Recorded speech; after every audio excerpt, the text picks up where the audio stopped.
Hi friends, அனைவருக்கும் வணக்கங்க. எல்லோரும் எப்படி இருக்கிறீங்க? நல்லா இருக்கிறீங்கன்னு நம்புகிறேன். இன்றைக்கி நம்ம சேனலில் செய்ய போகிறது வித்தியாசமாக டிஃப்ரெண்ட்டாக ஒரு சாம்பார் செய்ய போகிறோங்க. எப்படி செய்கிறதுன்னு பார்க்கலாம். நான் சாம்பார் செய்கிறதுக்கு பாருங்கள், பச்சை காராமணி, இது வந்துட்டு காராமணி காய் 1/2 கிலோங்க. வாங்கின்னு வந்து உரித்து க்ளீன் பண்ணி எடுத்து வச்சுருக்கிறேன், கழுவிட்டுருக்குறேங்க. சேர்த்துக்கலாம். பச்சை கடலக்கொட்டை 150 கிராமுங்க. இப்போது இந்த பச்சை கடலக்காய் வந்து சீசனு, இதுவும் சேர்த்துக்கலாம். ரொம்ப டேஸ்ட்டாக இருக்குங்க, ரொம்ப நல்லாயிருக்கும். 4 தக்காளி குட்டி குட்டியாக நறுக்கி வச்சுருக்குறேங்க, அதுவும் சேர்த்துக்கலாம். ஒரு பெரிய சைஸை ஆனியனுங்க கட் பண்ணி வச்சுருக்கிறேன், சேர்த்துக்கலாம். ஒரு 20 பல் பூண்டுங்க, பூண்டு ரொம்ப சேர்த்துக்கங்க, உடம்புக்கு ரொம்ப நல்லது. 7 பச்சை மிளகா எல்லாம் சேர்த்தாச்சுங்க. இப்போ நம்ம கொஞ்சமாக தண்ணி சேர்த்துக்கலாம். தண்ணி ரொம்ப தேவை வேணாங்க, கொஞ்சமாகவே சேர்த்துக்கினா போதும். குழம்பு கெட்டியாக தான் கடையணும். 2 கப் அளவுக்கு தண்ணி சேர்த்துக்கிறேங்க. தண்ணி கம்மியாகவே இருக்கட்டும், குழம்பு வந்துட்டு கெட்டியாக இருக்கணும் இது. அதனால் 2 கப் அளவுக்கு சேர்த்துருக்குற தண்ணி போதுங்க. இந்த அளவுக்கு கொஞ்சமாக மஞ்சத்தூள் சேர்த்துக்கலாங்க. சேர்த்துட்டு எல்லாம் சேர்த்து கிளறி விட்டுக்கலாம்.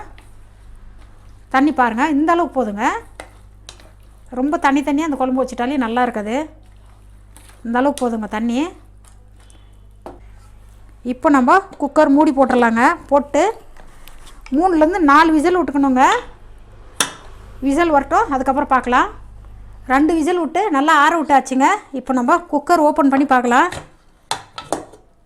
பாருங்கள், நல்லா வெந்திருக்கு. தேவையான உப்பு சேர்த்துக்கலாங்க. சேர்த்துட்டு நல்லா மத்துக்கோலை வச்சுட்டு நல்லா நம்ம பாருங்கள் இந்த மாதிரி பண்ணணுங்க. பண்ணால் நல்லா நைஸாக வந்துடும். நிதானமாக இந்த மாதிரி பண்ணிக்கணுங்க.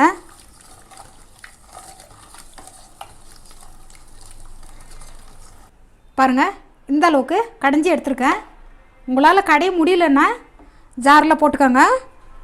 போட்டு சும்மா ஒரு 2 ரவுண்டு விடுங்க. மல்லியால் போட்டுடலாங்க. போட்டு ஒரு டைம் மிக்ஸ் பண்ணி விட்டுட்டு நம்ம ஸ்டவ் ஆன் பண்ணி விட்டுறலாங்க. ஒரு கொதி வரட்டும். தாளிக்கிறது எப்படின்னு பார்க்கலாம். தாளிக்கிறதுக்கு எண்ணெய் சேர்த்துக்கிறேங்க. 4லேருந்து 5 டீஸ்பூன் அளவுக்கு எண்ணெய் போட்டிருக்கேங்க. எண்ணெய் காயிட்டோம். எண்ணெய் காஞ்சிடுச்சுங்க. நான் வடகம் சேர்த்துக்கிறேன். நீங்கள் கடுகு சீரகம் கூட சேர்க்கலாம். வடகம் சேர்த்துனா ரொம்ப நல்லா இருக்குங்க இந்த குழம்புக்கு. நிதானமாக எண்ணெயில் வெடிக்கிட்டுங்க. பாருங்கள், கடுகெல்லாம் நல்லா வெடிச்சு வருது. இப்போ 3 காஞ்ச மிளகா சேர்த்துக்கிறேங்க. சேர்த்துட்டு கொஞ்சமாக கருவேப்பிலை சேர்த்துக்கிறேன். குழம்பு நல்லா கொதிக்குதுங்க. இப்போ நம்ம தாளிச்சதை சேர்த்துக்கலாம். சேர்த்துட்டு கிளறி விட்டுறலாங்க.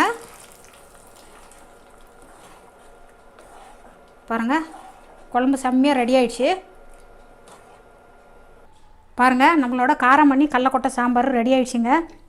செஞ்சு சாப்பிட்டு பாருங்கள், ரொம்ப டேஸ்ட்டாக இருக்குங்க. சப்பாத்தி சாப்பாடு எதுக்கு வேணுனாலும் வச்சுக்கலாம். டிஃப்ரெண்ட்டாகவும் இருக்கும். வேறு ஒரு வீடியோவோடு பார்க்கலாங்க. வணக்கங்க.